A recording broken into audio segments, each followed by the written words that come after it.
வணக்கம். சரண் கிருஷ்ணா யூடியூப் சேனலுக்கு உங்களை அன்புடன் வரவேற்கின்றேன். குலதெய்வ கோயிலுக்கு செல்லும் போது தடைகள் ஏற்படுகின்றதா? தடைகள் ஏற்படுவதற்கான காரணங்கள், அதற்கான தீர்வுகளை பற்றித்தான் இந்த வீடியோவில் தெளிவாக பார்க்க போகிறோம். ஸ்கிப் பண்ணாமல் ஃபுல்லாக பாருங்கள். இப்போ நம்ம குலதெய்வ கோயிலுக்கு போகிறோம் அப்படின்னா ஒரு தெய்வத்தின் அனுகிரகம் இருந்தால் தான் நம்மளால் தெய்வத்தை போய் தரிசிக்க முடியும். அதுதான் உண்மை. இப்போ நம்ம குலதெய்வ கோயிலுக்கு நம்ம எல்லோரும் கிளம்புறோம். குலதெய்வ கோயிலுக்கு அப்படின்னாலே நம்ம எப்போதும் குடும்பத்தோடு தான் போகணுன்னு நினைப்போம்.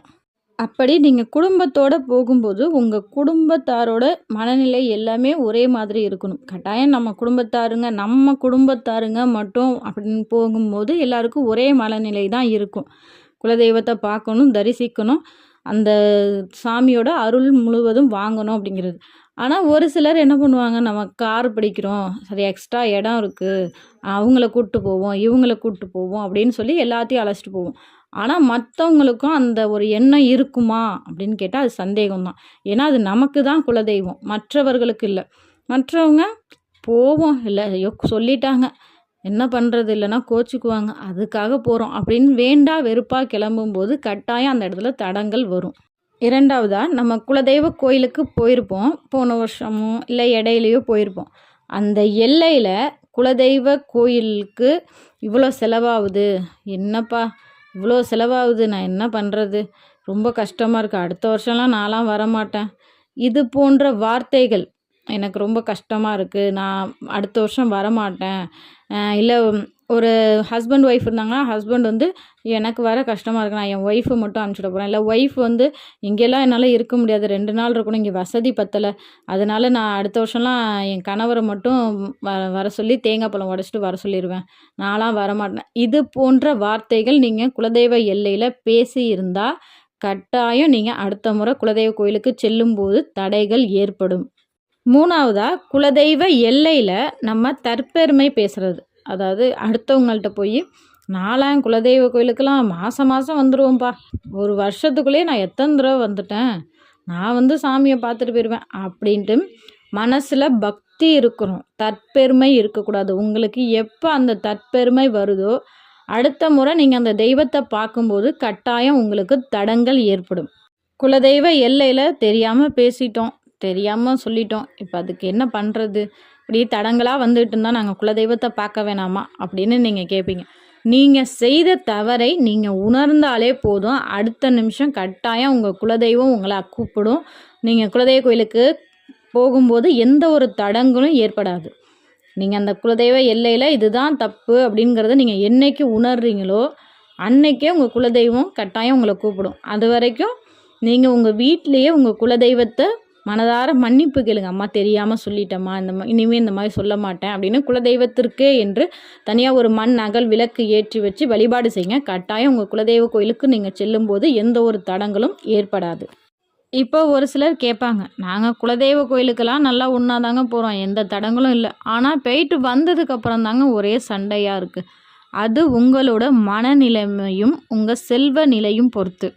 ஒரு சிலருக்கு கடன் வாங்கி செலவு பண்ணுவாங்க. உங்கள் குலதெய்வம் உங்கள் பணத்தை என்றைக்குமே எதிர்பார்க்காது.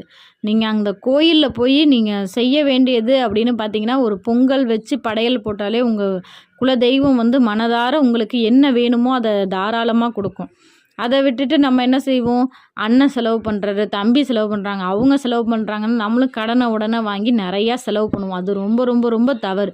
அதற்கு குலதெய்வம் பொறுப்பேற்காது. அதனாலயே பலர் வீட்டில் வந்து போயிட்டு வந்ததுக்கப்புறம் காருக்கு இவ்வளோ செலவாச்சு, அதுக்கு இந்த பண பிரச்சனை வரும், இது போல் சண்டைகள் தான் வரும். நம்ம குலதெய்வ கோயிலுக்கு மனதார போயிட்டு வந்தோம் அப்படின்னா குலதெய்வத்தின் அருளால் நம்ம வாழ்க்கை தரம் உயரும். நம்ம எப்போதுமே ஒற்றுமை தான் வரும். உங்கள் மனபாபமும் உங்களோட அனாவசிய செலவுகளால் மட்டுமே சண்டை வரலாமே தவிர குலதெய்வத்தினால் கட்டாயம் எந்த குடும்பத்துலேயும் சண்டைங்கிறது வராது. ஒரு சிலருக்கு குலதெய்வ கோயிலுக்கு போயிட்டு வரும்போது வண்டி பஞ்சர் ஆகுறது, இல்லை யாருக்காவது உடம்பு முடியாமல் போகிறது, இது போன்ற தடங்கள் வரும். அது எதுக்காக அப்படி வரும்னா, குலதெய்வ கோயிலுக்கு போயிட்டு நேராக வீட்டுக்கு வரும்போது இது போன்ற தடங்கள் வராது. நம்ம குலதெய்வ கோயிலுக்கு போயிட்டு அங்கே பக்கத்தில் ஏதாவது சுற்றுலா இடம் இருக்குது, அங்கே போகலாம், இல்லை வேறு ஒரு கோயிலுக்கு போகலாம் அப்படின்னு சொல்லிட்டு நம்ம போயிட்டு வீட்டுக்கு வரும்போது கட்டாயம் தடங்கள் காட்டும் நம்ம குலதெய்வம். குலதெய்வ கோயிலுக்கு என் எல்லைக்கு நீ வந்தீன்னா என்னை கும்பிட்டுட்டு நேராக உன் வீட்டுக்கு போ அப்படிங்கிறதுக்காக தடங்கல் வருமே தவிர மற்ற எந்த காரணத்துக்காகவும் தடங்கல் வராது. நீங்கள் அடுத்த முறை குலதெய்வ கோயிலுக்கு போகும்போது குலதெய்வ கோயிலுக்கு போயிட்டு நேராக வீட்டுக்கு வந்தீங்க அப்படின்னா எந்த ஒரு தடங்களும் இருக்காது. பெண்களுக்கு ஒரு மிகப்பெரிய பிரச்சனை என்னென்னா மாதவிடாய் பிரச்சனை. அதுவும் கோயிலுக்கு போகிறப்ப மாதவிடாய் பிரச்சனை வரும்போது அவங்களுக்கு ரொம்பவே சங்கடமாக இருக்கும். இது ஒரு தடங்கலாக போயிட்டே அப்படின்னு. கோயிலுக்கு செல்லும்போது மாதவிடாய் பிரச்சனை வருவது என்பது ஒரு இயற்கையான நிகழ்வு தான். இது தடங்கல் அல்ல. இது தடங்கலாக எப்போதுமே ஏற்றுக்க முடியாது. அந்த மாதவிடாய் முடிந்த பிறகு நீங்கள் தாராளமாக உங்கள் குலதெய்வ கோயிலுக்கு போகலாம். மாதவிடாய் பிரச்சனைங்கிறது ஒரு இயற்கை தான், அது தடங்கல் அல்ல.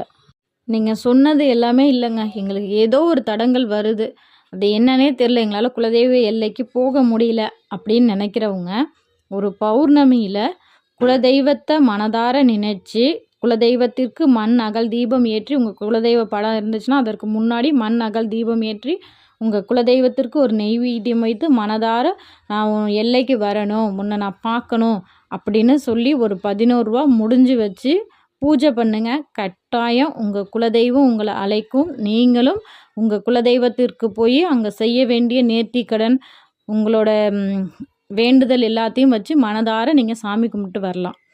அது மட்டும் இல்லை, இப்போ நம்ம குலதெய்வ கோயிலுக்கு நம்ம போகிறோம் அப்படின்னா கட்டாயம் வீட்டில் சாமி கும்பிடணும். இப்போ குலதெய்வ கோயிலுக்கு நைட்டு 8 மணிக்கு நம்ம கிளம்புறோம் அப்படின்னா 6 மணிக்கு விளக்கேற்றி வச்சு வீட்டில் நம்ம அன்றாட பூஜை செய்வோம்ல, தீப தூப ஆதாரணைக்கெலாம் காமிச்சு குலதெய்வத்திற்கு உங்கள் இஷ்ட தெய்வம் உங்கள் குலதெய்வம்லாம் உங்கள் வீட்டில் இருக்கும், அவங்களுக்கு உங்களால் முடிஞ்ச நெய்வேத்தியம் வைத்து, உங்களால் ஒன்றுமே முடியலனாலும் கற்கண்டு வச்சு நெய்வேத்தியம் பண்ணி சாமி கும்பிட்டுட்டு, குலதெய்வ கோயிலுக்கு எத்தனை பேர் போகிறீங்களோ அத்தனை பேரும் பூஜை அறையில் நின்று சுவாமி கும்பிட்டுட்டு ஒரு அரை மணி நேரமாவது வீட்டில் விளக்கேற்றி அது குளிர வச்சதுக்கு அப்புறம் தான் நீங்கள் குலதெய்வ கோயிலுக்கு கிளம்பணும்.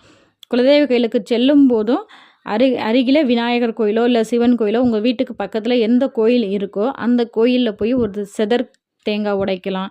இல்லை வண்டிக்கு 4 பக்கம் எலுமிச்சம்பழம் வச்சு சூடம் ஏற்றி சாமி கும்பிட்டதுக்கு பிறகு கிளம்புங்க. அதற்கு பிறகு உங்கள் குலதெய்வ எல்லைக்கு போனதுக்கப்புறம் அந்த எல்லை சாமியை வணங்கிட்டு அதுக்கப்புறம் உங்கள் குலதெய்வ கோயிலுக்கு போங்க. இந்த மாதிரி நீங்கள் செல்லும்போது உங்கள் குலதெய்வ கோயிலுக்கு போகும்போது எந்த ஒரு தடங்களும் வராது. உங்களோட நேர்த்திக்கடன் உங்களோட வேண்டுதலை நீங்கள் தாராளமாக உங்கள் குலதெய்வத்திட்ட மனதார வைங்க.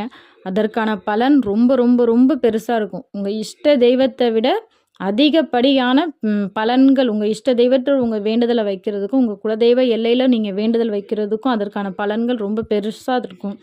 குலதெய்வ கோயிலுக்கு முறையாக நீங்கள் போய்கிட்டே இருந்தீங்கன்னா உங்கள் குடும்பம் சுபிட்சமாக இருக்கும், உங்கள் செல்வ நிலை உயரும், உங்கள் குடும்பத்தில் உள்ளவங்க எல்லாருமே ஆரோக்கியமாக இருக்கிறத கண்கூட உங்களாலேயே பார்க்க முடியும். இந்த வீடியோ கண்டிப்பாக உங்களுக்கு பயனுள்ளதாக இருக்கும் என்ற நம்பிக்கையில் அடுத்த வீடியோவில் பார்க்கலாம். இந்த வீடியோ உங்களுக்கு பிடிச்சிருந்தால் லைக் பண்ணுங்கள், ஷேர் பண்ணுங்கள், மறக்காமல் சப்ஸ்கிரைப் பண்ணுங்கள். உங்கள் ஃப்ரெண்ட்ஸுக்கு இந்த வீடியோ பயனுள்ளதாக இருக்கும்னு நினச்சிங்கன்னா ஷேர் பண்ணுங்கள். நன்றி.